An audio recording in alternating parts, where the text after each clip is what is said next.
Tommy Curran. Tommy, good afternoon. What's up, you kids? Hello. Hello. Quickly, Celtics prediction from Tom Curran. I know you like your hoops. I do. I love my hoops. Look, to me, it'll be fascinating because there is no shortage of confidence on this team. And when you look at how the 2021-22 season ended, in my estimation, they were ushered from the finals because they could not execute in the half court. Malcolm Brogdon addresses that. So you've brought in a player who can help you that way. Obviously, who takes the leadership reins on the team that Ime Udoka had his hand so strongly on will be fascinating to watch. Is there a void there because you're going to a young rookie coach in Missoula and all of a sudden you have a whole bunch of Chiefs? I hope not. I hope that they can defer and do what's best and a bunch of guys don't say, my turn, it's my turn now. So if they can avoid that, I love it. Season. I like it. I'm excited. There Can't we go. wait. As for the New England Patriots, Tom, should Bailey Zappe start on Monday night? No. Presuming Mac Jones is ready to go, absolutely not. And I'm not saying that Mac Jones deserves any kind of an appointment to be the quarterback unquestioned of the New England Patriots. He's 11-10 in 21 games as an NFL player. He's the 15th overall pick, not the first. So, and he's 2-6 in his last 8 starts. But I think people are tending to forget just how good, despite the picks, Mac Jones was against Baltimore. Let me give you some numbers, just for the hell of it. 40, 36, 31, 26, 25, 24, 22. I'll throw you one more, 41. Those are downfield throws completed by Mac Jones this year. The first ones I mentioned were all against the Ravens, to Devontae Parker and Kendrick Bourne. The last one was the 41-yard Eli Manning to Mario Manningham throw that he completed to Kendrick Bourne in the opener. He is a better thrower of the football than Bailey Zappe. And the notion that because he's got 5 picks, he suddenly is this addled, poise-free, jumpy, squirrely quarterback is insane.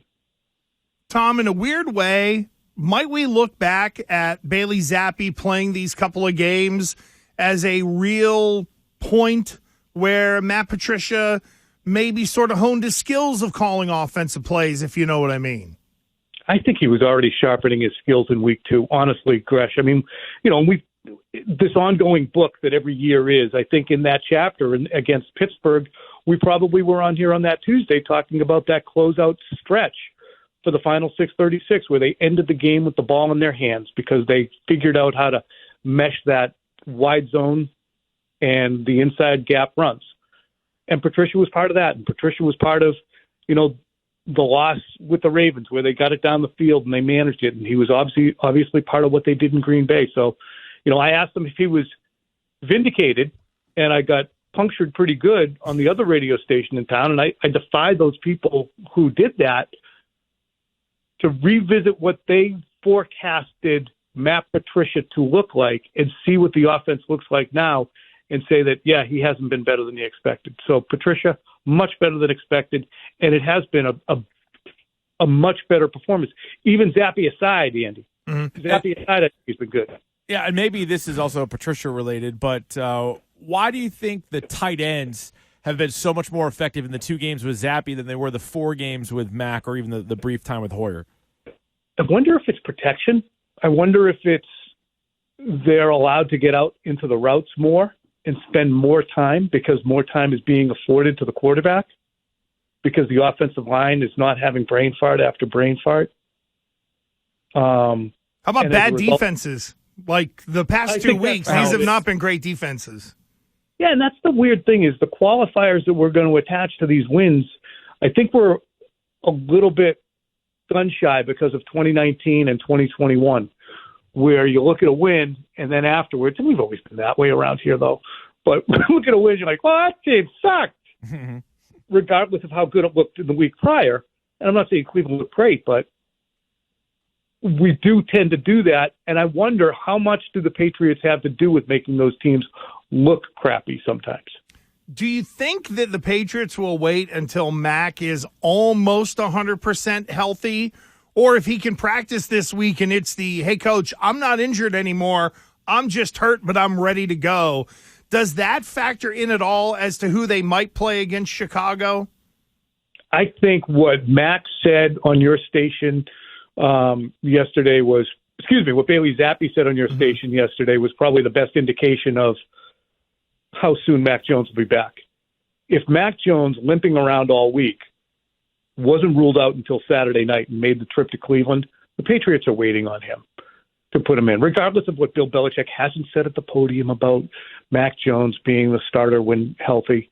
The fact that they dragged it out until Saturday night, even if Mac limped through whatever practice activity he was able to do last week, and the Patriots were still contemplating until Saturday night, I think absolutely Mac Jones will be the guy who's out there. But also, hasn't a lot happened since then? So on Saturday night, you're hoping for Mac Jones because you haven't seen the Bailey Zappe performance against Cleveland yet, which was much better than Detroit.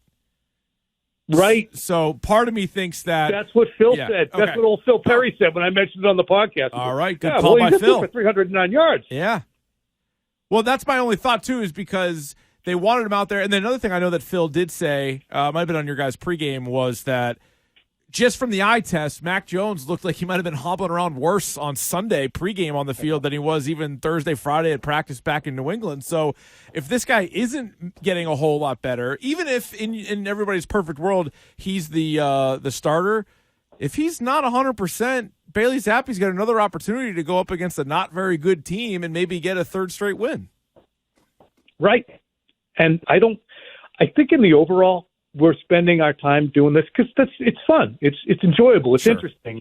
We're making proclamations based on what we see and measuring all of our football intelligence against one another and arguing about it. Great.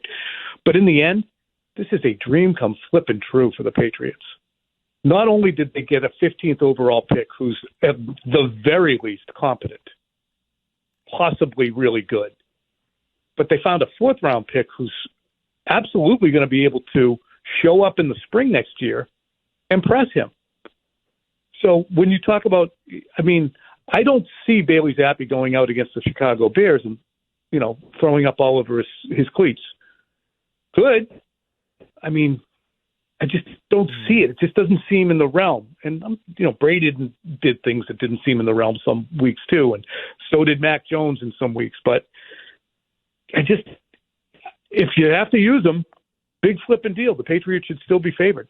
Now, have you heard anything yet about how players in the locker room feel? We had Hunter Henry on yesterday. He gave it a complete non-answer about any kind of quarterback controversy. He wouldn't say one way or the other, who the starter was, whatever.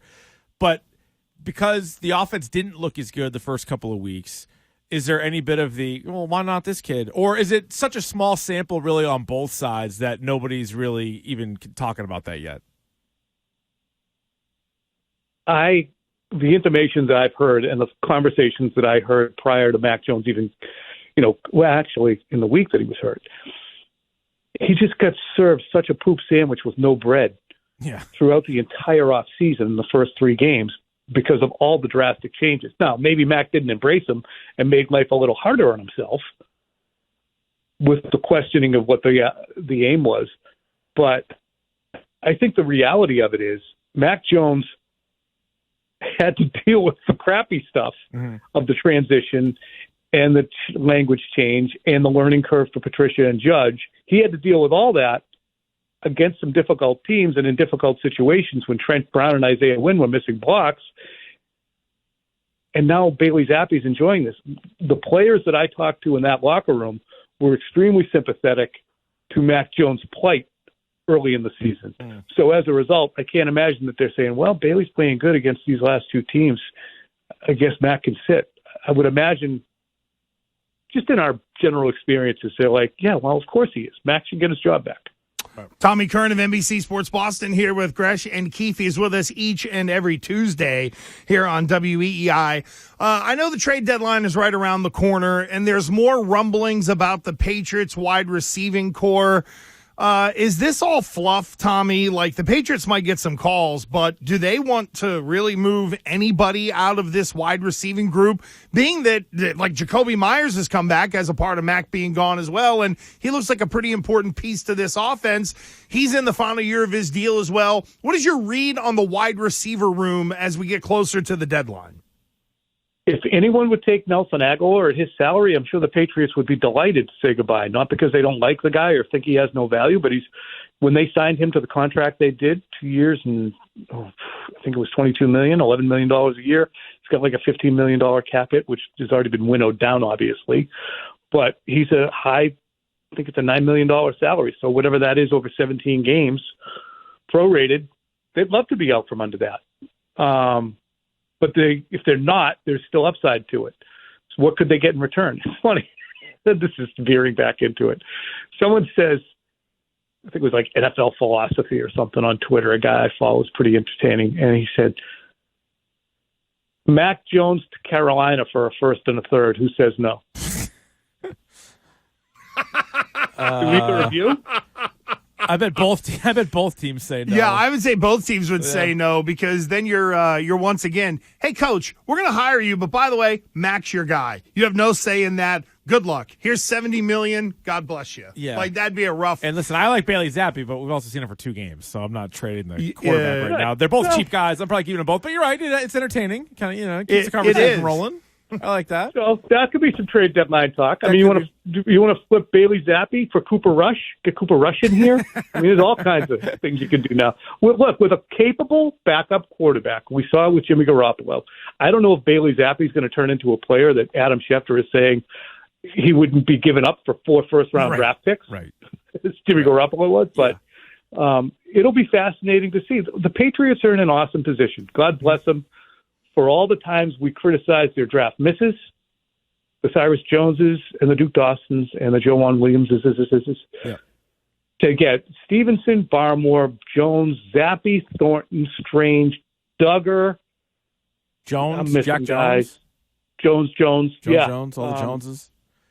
Well, not to build a team. Not to spin it negative on there, but Isaiah Wynn was also a first-round pick by the New England Patriots. And if everybody's healthy, what's the role for him on Monday night? Wow. I mean, it's just, I can't fathom how you can decline so precipitously from being a capable player at times. Just, it feels like when you have that many mental errors, as if there's some kind of a mental block existing. Mm-hmm. Yeah. So can you trust him physically? Yes. Can you trust him mentally? I don't know. And Marcus Cannon, again, shrewd move, making sure that you can get that guy back, who I thought, was actually kind of happy to go when he wanted to go to Houston. So shrewd move getting him back. Tom Curran, what do you make of the kerfluffle around Tom Brady, especially since his team went in and lost at Pittsburgh? They have not looked good on offense. He's yelling at offensive linemen, and Friday night he was dancing the night away at a surprise wedding. I don't have any issue at all with going to the wedding on Friday night and being there on Saturday for your meetings and everything else. Mm-hmm. So I don't know really what he missed with his team. As for reaming them out, it's what it takes. And people say, well, he wasn't there on Friday night, or he took 2 weeks off, or what. Okay. Were you doing what you were supposed to do, or were you not? We had this conversation last night, and I wasn't able to answer this. Turney made the point of, you can't yell at somebody if you're not there. And I get that people will have that emotion. Well, what about you? Well, what about him?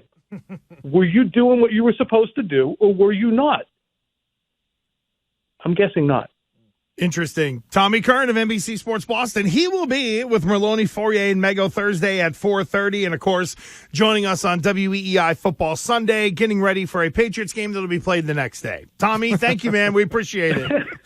Thank you, guys. See you. There goes Tommy with a little Celtics dropped in there as well.